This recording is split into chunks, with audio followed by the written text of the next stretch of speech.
to tell me then, Sophronia? Don't put it upon me, sir. I ask you, do you mean to tell me?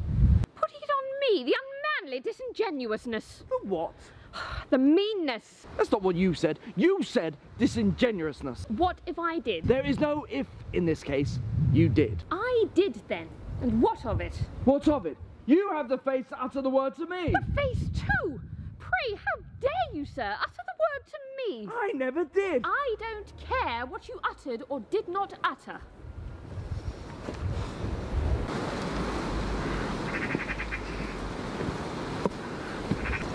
You claim the right to ask me. Do I mean to tell you? Do I mean to tell you what? That you are a man of property? No. Then you married me on false pretences? So be it. Next comes what you mean to say. Do you mean to say that you're a woman of property? No. Then you married me on false pretenses. If you were so dull a fortune hunter that you deceived yourself, or if you were so greedy and grasping that you were over-willing to be deceived by appearances, is it my fault, you adventurer? I asked Veneering. He told me you were rich.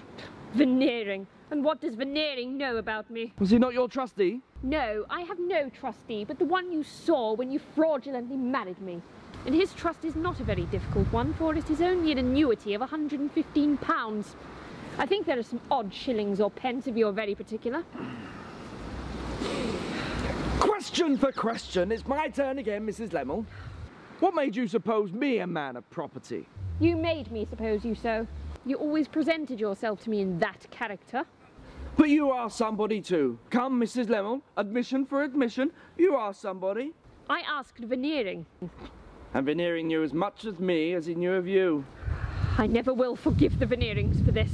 Neither will I.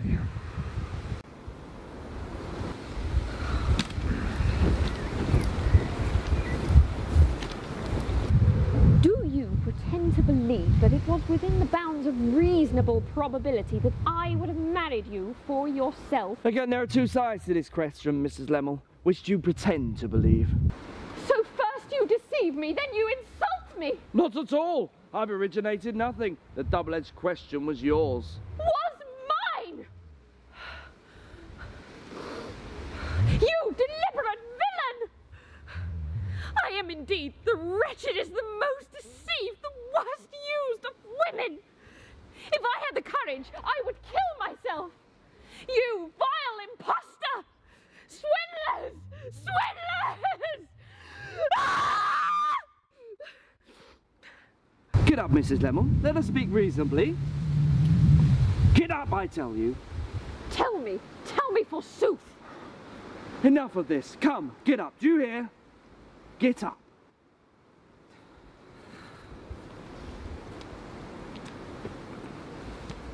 Mrs. Lemmel, we have both been deceiving and both been deceived. We've both been biting and we've both been bitten. In a nutshell, there's the state of the case. You to sought me proceed, I'm disappointed and cut a poor figure.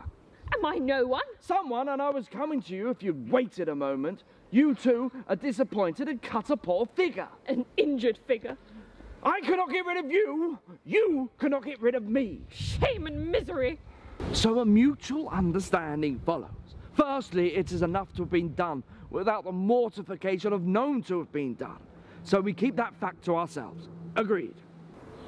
If it is possible, I do. Possible? We pretended well enough to one another. Can't we united pretend to the world? Agreed? Secondly, we owe the Veneerings a grudge. Agreed? Yes, agreed.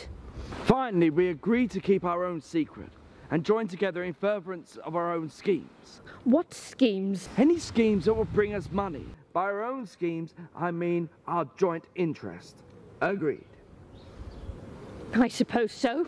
Agreed. Carried at once, you see. We know each other perfectly. But don't be tempted into twitting me with the past knowledge you have of me, because it's identical with the past knowledge I have of you.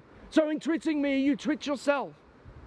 To wind up all, you have shown temper today, Sophronia. Don't be betrayed in doing so again, because I have a devil of a temper myself.